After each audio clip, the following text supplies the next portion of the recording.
তুলনা করার সময় এখান থেকে হয় শুধুমাত্র x এর মানটা বের করব, এখান থেকে যদি x এর মানটা বের করে রাখি তাহলে এখান থেকেও আমাদের x এর মানটাই বের করতে হবে। তারপরে দুইটাকে আমরা তুলনা করব। এখানেও x সমান সমান কিছু একটা পাবো, এখানেও x সমান সমান কিছু একটা পাবো। তাহলে সেই দুইটা মানকে যদি আমরা সমান করি তাহলে সেটা কি দিয়ে আসবে, y এর মানটা পেয়ে যাবো। এরকম ভাবে হয় দুই জায়গায় আমরা x এর মান বের করব, না হলে দুই জায়গায় আমরা কার মান, y এর মান বের করব। হ্যাঁ দেখ করে দিচ্ছি যে প্রথমে যদি আমরা x এর মান বের করি তাহলে কি রকম হবে, এটা 3x ইকুয়াল কত হচ্ছে 2 মাইনাস 2y টা দিকে গেলে কত হচ্ছে প্লাস 2y। ঠিক আছে, তাহলে বা এখান থেকে x এর মান যদি বের করি কি হবে 2 প্লাস 2y বাই 3। এটাকে নাম দিতে হবে 1 নাম্বার। বুঝতে পারলাম? তাহলে এখানে যেহেতু x এর মান বের করে নিয়েছি, ওইখানে আবার কিসের মান বের করতে হবে, x এর মান, মানে দুই জায়গায় একই মান বের করতে হবে। তাহলে এখানে কত হচ্ছে 7x বল 43 মাইনাস 3y। তাহলে x এর মান কত পাচ্ছিস 43 মাইনাস 3y বাই কত হচ্ছে 7। এটাকে নাম দিলি 2 নাম্বার। দেখ এখানেও x সমান সমান দেখাচ্ছে, এখানেও x সমান সমান দেখাচ্ছে। এবার এই দুইটাকে আমরা তুলনা করব। এই হচ্ছে তুলনামূলক পদ্ধতি। দুইটাকে তুলনা করব, তাহলে তুলনা করলে x সমান সমান এটা, এখানেও x সমান সমান এটা।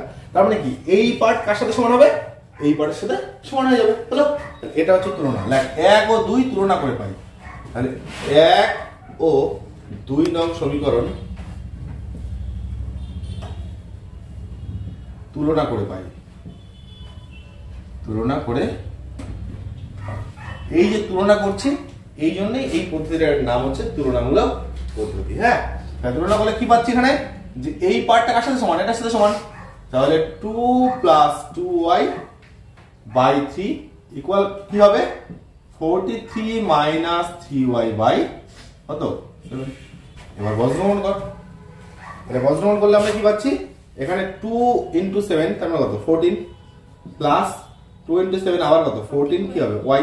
এদিকে 3 ইন্টু 43 3 থেকে 9 হয়ে গেল, 3 4 12 আবার কত হচ্ছে মাইনাস 9y। y গুলোকে একদিকে নিয়ে আয়, y গুলোকে যদি আমরা একদিকে নিয়ে আসি তাহলে কত 14y প্লাস কত 9y বল 129 মাইনাস কত 14। তাহলে বা এখানে কত হবে বল 14 যোগ 9 23 না, তাহলে 23y এখানে বিয়োগ করলে 5 থাকবে 1 থাকবে আবার 115। তাহলে বা y কত হচ্ছে 115 কে ভাগ করতে হবে 23 দিয়ে। আচ্ছা যদি 5 দিয়ে গুণ করতে, 5 দিয়ে করলে হয়ে যাচ্ছে। দেখ 5 দিয়ে 5 3 5 15 5 হতে 1 5 2 10 1 11, তাই না? তাহলে y এর মানটা থেকে আমরা পেয়ে গেলাম 5।